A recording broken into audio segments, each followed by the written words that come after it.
What's up, kid folk? It's RJ Young. I am not on a step mill. If this is your first time watching Adapt and Respond, thank you for joining us here. We talk college football. We talk football year round. If you're into that, go ahead and hit that subscribe button. Like this video and answer the question in the comments below.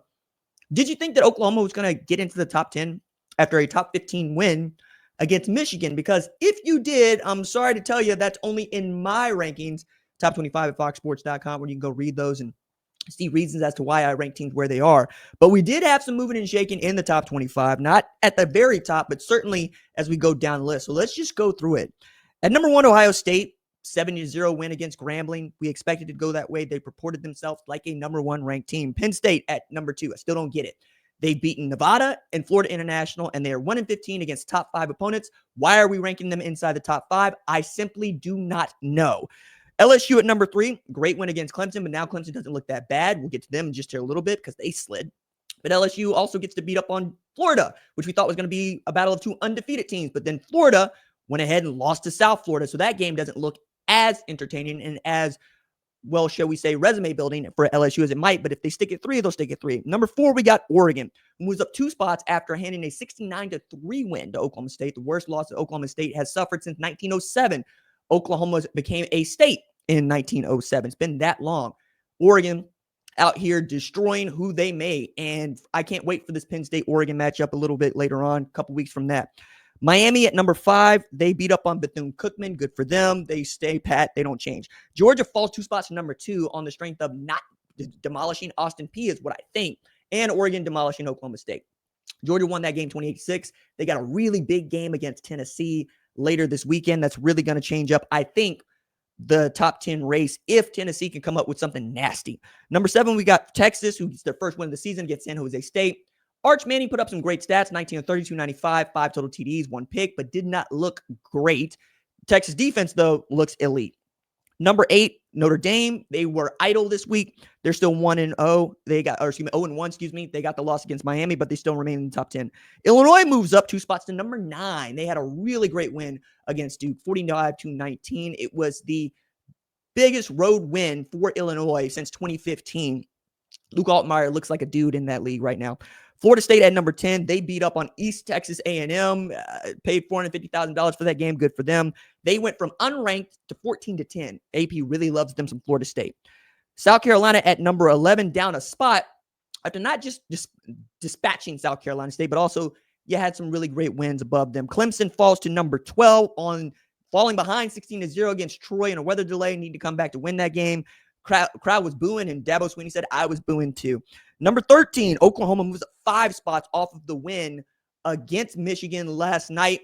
Huge win for Brent Venables, huge win for the program. It puts Oklahoma back on fighting foot as they get ready to start SEC competition. And the schedule does not get any easier. There's all sorts of teams that are loaded on this schedule that can go get them. At number 14, Iowa State up 2 spots. They get a big win against Iowa. They are 3-0, one of 2 teams that are 3-0 heading into this all-important week 3. Tennessee at number 15, up 7 spots from their win yesterday against East Tennessee State, but I think it's more like we genuinely believe that Tennessee is a good football team with Joey Aguilar at quarterback. A&M checks in at 16 off of a 44-22 win against Utah State. Marcel Reed looks the part. I think Marcel Reed is as good an athlete as John Mateer at Oklahoma. As a matter of fact, it would not surprise me to see Texas A&M and Oklahoma both competing for college football playoff spots later this year. Ole Miss moves up 3 spots, even though they're in a dogfight with Kentucky. Didn't feel like Austin Simmons played his best game, but Kentucky's a team nobody wants to play. They're going to jump up and bite somebody this year. Just didn't happen to be Ole Miss. South Florida checks in at number 18 off of the win against Florida. South Florida is the only team in the entire country with 2 ranked wins. One against Boise State, who they knocked out of the top 25, and the other against Florida, who, we don't expect much of because they're also knocked out of the top 25. Number 19, we got Alabama up 2 spots after destroying Louisiana Monroe. They paid more than $1 million for that pay guarantee game. Utah's up 5 spots to number 20 off of a win against Cal Poly, but it's more like Devin Dampier has turned that into an offense that you must fear. And I think Utah's a sneaky pick for me to win the Big 12 championship. Texas Tech is up 3 spots after beating the snot out of Kent State. Just haven't played anybody we care about, but that'll change a little bit later on. Indiana is up a spot to 22 off of a win against Kennesaw State. Michigan is down 8 spots to number 23, what I'm calling the Bama spot for losing to Oklahoma. Auburn checks in at 24 at 2-0. Missouri checks in at 25 at 2-0. Others receiving votes. Arizona State got knocked out of the top 25 with their loss to Mississippi State. BYU at 92. Georgia Tech at 78. Florida at 70. Yikes. Southern Cal is at 64. They haven't played anybody. I think it's a top 25 program. They'll get an opportunity to show that soon. Texas Christian at 58. Mississippi State at 52. Louisville at 49. Southern Methodist at 26. Nebraska at 10. Tulane at 9. Baylor at 7. UNLV at 5. Pittsburgh at 3. Navy at 2. Memphis at 1. And Vanderbilt at 1. That is the AP's top 25. I want to harp a little bit on Oklahoma here because I still think they're going to have opportunities to show that they're a top 10 program to the AP. It's about getting there before Texas. And I don't know that they will unless there's some moving and shaking in front of them. They beat Texas. You're going to have a hard time convincing anybody that that's not a top 5 program, even with the loss that Texas sustained to Ohio State. The thing about Oklahoma right now is they don't have a run game outside of John Mateer, and that needs to change. He had 344 total yards last night against Michigan, but if he had not been the rusher that he was, 74 rushes on, I believe, 74 yards on 19 rushes, Oklahoma simply doesn't win that football game. You've got enough outside. You've got a great tight end prospect in Jarrett Kanek, who was once a linebacker. You got to turn that into points. For Michigan, it's not the end of the world, but it's about as good as we thought they were going to be. Justice Haynes is a monster, and you probably should feed him the rock a lot more than you did last night, but you're playing from behind. And Michigan plays from behind like a blind man in a one-legged butt-kicking contest. It's not impossible to win. You just don't expect them to win. They need to play from ahead. They need to stay on schedule.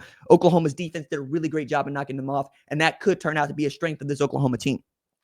Another team I want to actually take a little bit of time to talk about is Tennessee. I think Tennessee is going to vault into the top 10, if not the top 5, with a win against this Georgia team. They have not beaten Georgia since 2016. That goes all the way back to Josh Dobbs, who was throwing a Hail Mary pass to Juwan Jennings to get that win. So it doesn't feel like they were decisive in it. It's the best Tennessee team, or best chance this Tennessee team has had since 2022 when they had Hendon Hooker. Gunnar Stockton still needs some help on the outside. Colby Young looked good. Zachariah Branch ought to be great. And we'll see what that defense can summon. But this feels like a game that Rocky Top can win because it's in Rocky Top and because they got Joey Aguilar, who is a dude that I think is a better passer than Nico Iamaleava was in this offense. You can put more than 2 men out in routes. That's going to help. Mike Matthews and Chris Brazzell coming off of 2 100-yard receiving performances. I think that is a team that people are going to learn to fear. Alongside another team, I think teams are going to learn to fear, Iowa State. If Iowa State, you in Utah end up in the Big 12 championship, I think that you could end up with 2 teams from that league getting in the college football playoff if they're both undefeated. And I think they both got the goods to do just that. They both dynamic at the quarterback position. They're both outstanding defensively, and they both got pretty good offensive lines. That is the top 25 as I see it.